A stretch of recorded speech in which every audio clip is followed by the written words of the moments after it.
Hey everyone, welcome to today's video. In today's video we are going to look at updating some of my old videos. So I got a comment recently, tried using this with the latest version of Unreal. Unfortunately the project has altered quite a bit and it doesn't work. So this project was creating a top-down style zombie shooter base project in Unreal 4. Now granted, the differences between Unreal 4 and Unreal 5 have changed quite a bit, and mainly to the starter projects. So following this guide no longer works in Unreal 5, but we only have to make a few changes to get it to work, and we can mostly follow some of the information from this to get it to work. So let's do just that. So I'm going to open up Unreal. I'm going to select a first-person template because that has most of the blueprint already in there that we need. I'm going to hit Create. Now, like I said, most of the things that we're going to change are pretty basic, to be honest. It's not going to take much more effort than the original video. And hopefully with some things that I've learned over the years, we might be able to make this a little bit more efficient in the process. Okay, so the project is now loaded, and as we can see, typically in the first person template, you would have a character and you'd already have a gun, but now they've made a change where you actually have to walk into it and you pick the weapon up. So the original blueprint doesn't work with this in mind. So let's get started with the changes we need to make. So I'm going to first open up the first person blueprints folder, and I'm going to open up my first person character blueprint. I'm just going to pin this to the top. Now, because it's going to be a top-down shooter, we actually don't want the character to be able to look up and down, because that really doesn't work in a top-down shooter. So under the camera input event graph comment, technically, you can see you've got this up and down pitch input. We're going to hold Alt and we're going to disconnect the up and down movement. So now if we compile and play, you will get just a left to right. No matter how much I try, we cannot move up and down, which is what we want. Next thing I'm going to do, I'm going to move over to the viewport. And as you can see, we've got a set of arms hanging from the camera. Now for the first person sort of game, that's appropriate because all you'll see is the arms and the weapon. But for a top down, we're going to want to see a full character model. So what we can do is we can actually select the first person mesh, which is the arms, and hit delete because we're not going to need those anymore. The other thing I'm going to do is I'm going to press add and I'm going to type in spring, and this will bring a spring arm. This will be appropriate because we can attach the camera to the spring arm and give us that top down effect. And using a spring arm, which I didn't do in the original video, gives you a bit more flexibility with some things like camera lag and some other bits and pieces. And if you follow the series on, later on I add a follow camera, and you've already built it into the original, which is fine. So with your spring arm added, what you can do is then drag your first person camera onto your spring arm, and that attaches the two together. Now the first person camera does already have some transform data which we want to reset. So if we reset that, it'll be now snapped to the end of the spring arm appropriately and should follow it around quite nicely. Your spring arm should be anchored to 000, which is the center of the capsule.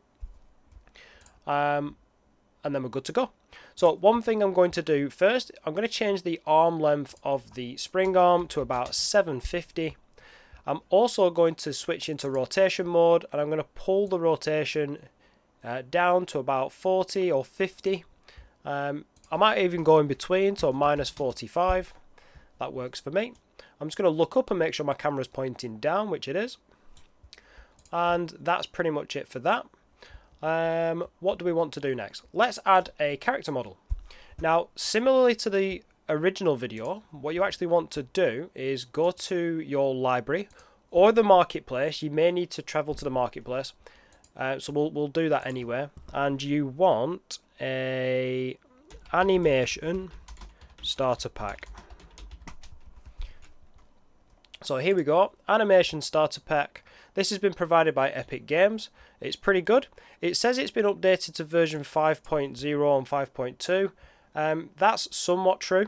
unless they've made a recent update, which I'm not aware of. Let's just add it and let's find out. We might need to make some changes, we may not.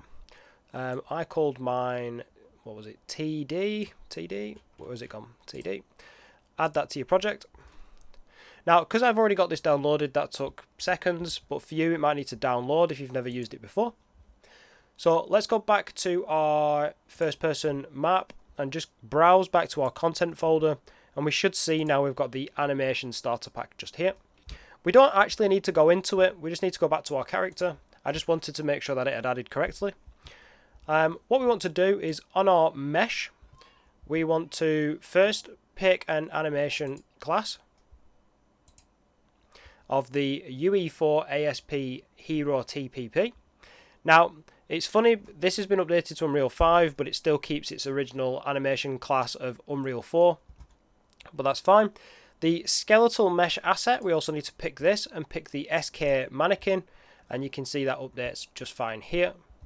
And what we want to do is we want to reset the transforms and then pull the Z or Z down to -95, and we also want to rotate the character about 90 degrees so it's facing forward just like that. So if we hit compile and we hit play, we don't see anything actually.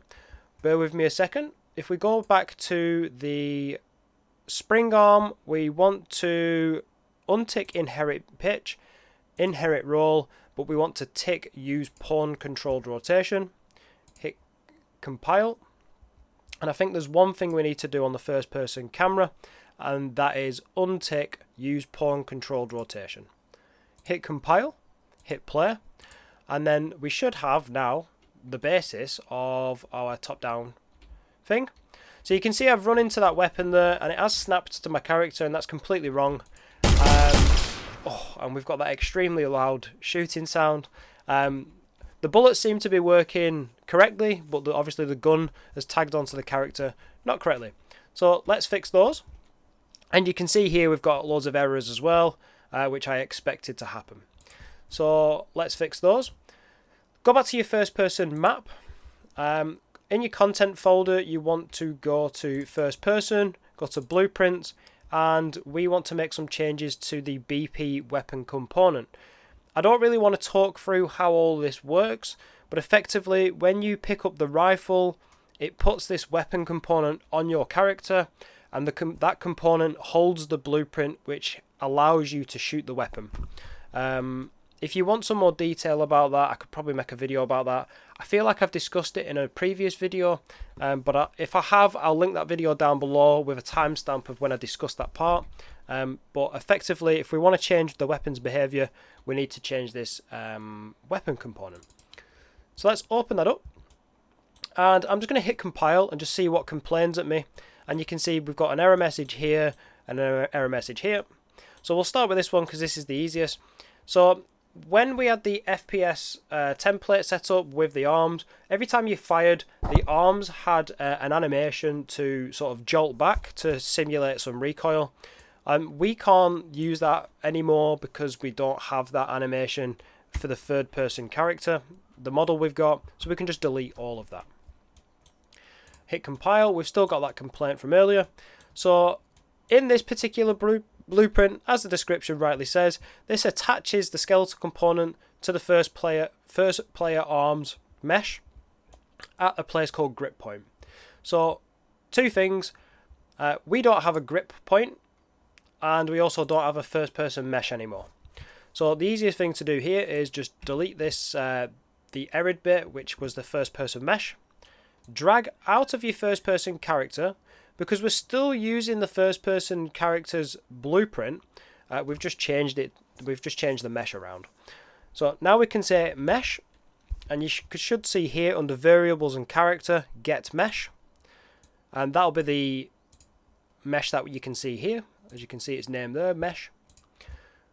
This is now going to become our new parent.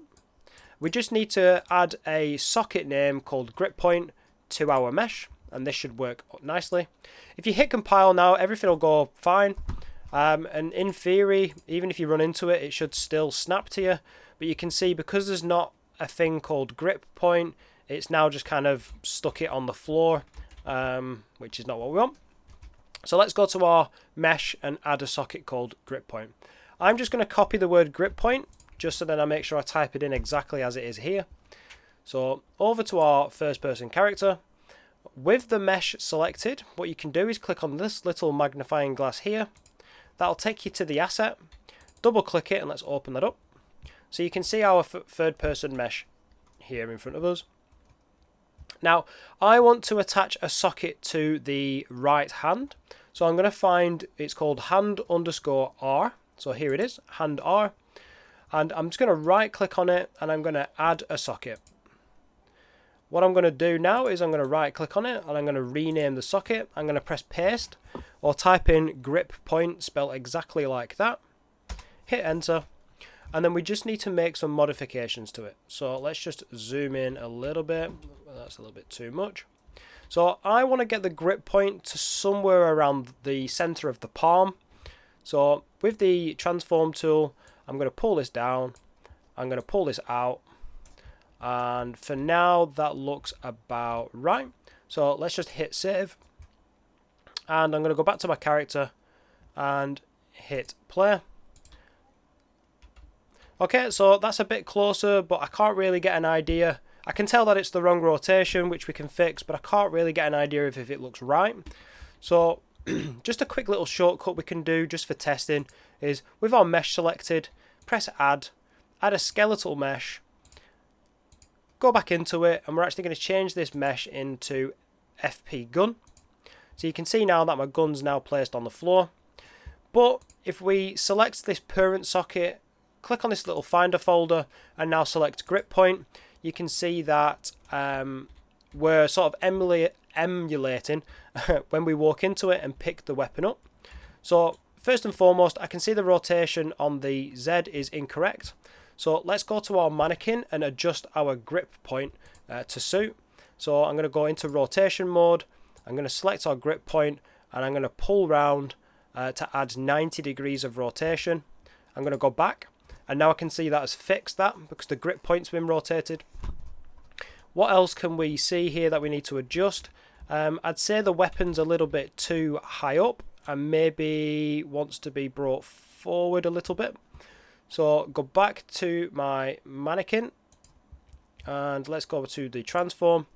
I'm going to pull this one up a little bit and I've made that worse. So let's put it back. Let's have a look. Okay, that looks a little bit better. So now let's change the height. Whoops. Let's change that. So now that finger's around the trigger area, but this hand is looking a little bit weird as well. So I'm going to try my best to get it the best of the worst. But you'll just need to play around with it a little bit. So that might be a little bit too much. Pull that green back a little bit.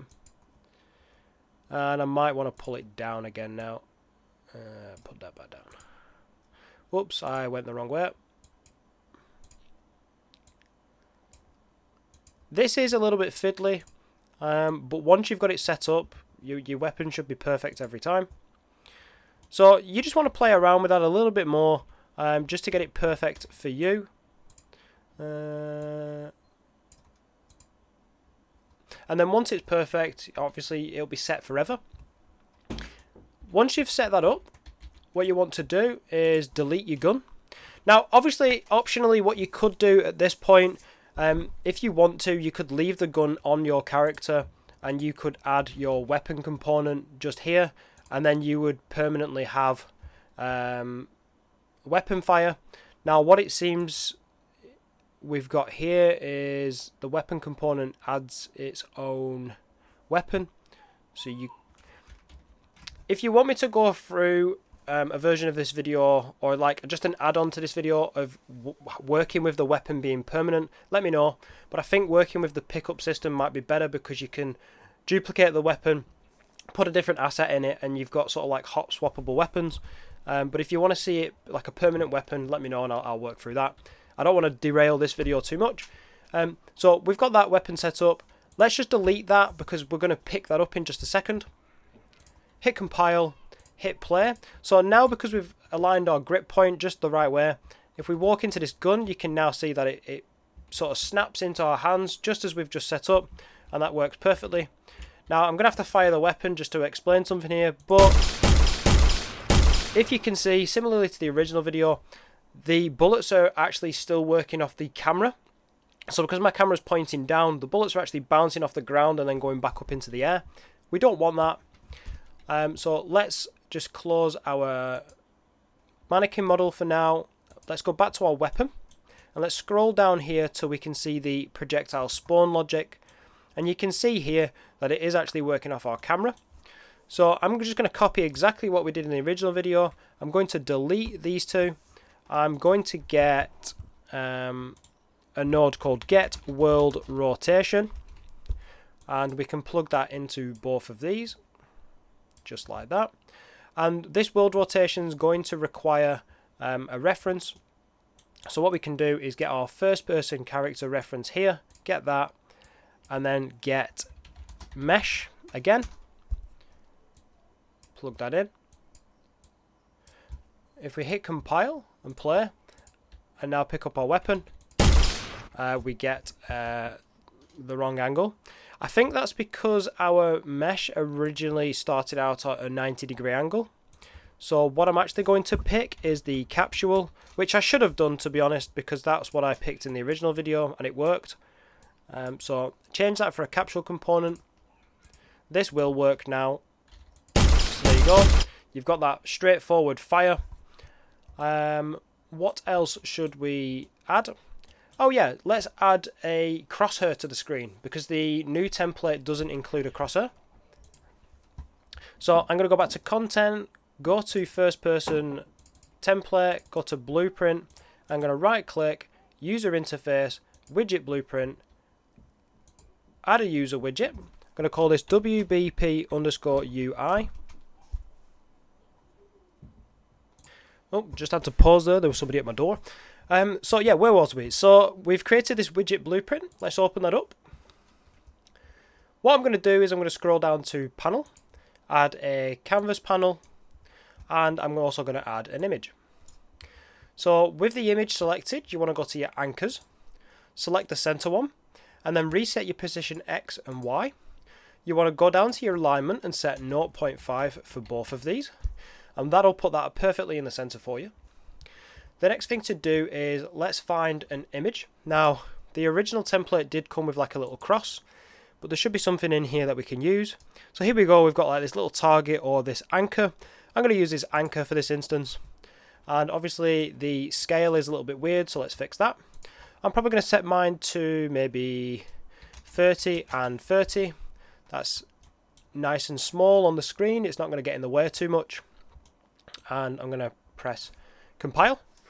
So let's add this to our screen and then we can adjust it.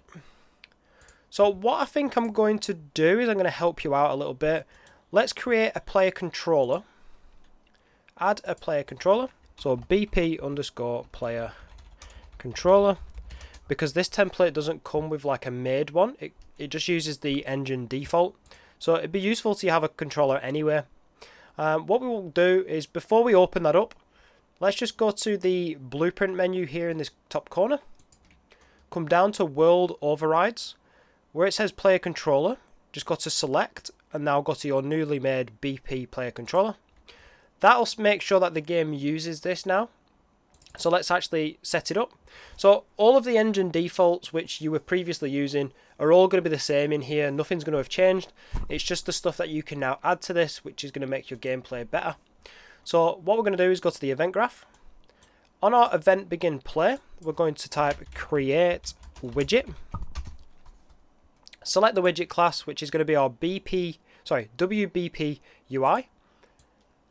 Now, what makes sense is if you make a reference to this, because you can use that reference to sort of adjust information in your HUD in the later game. So let's promote this to a variable. I'm going to call this one HUD ref.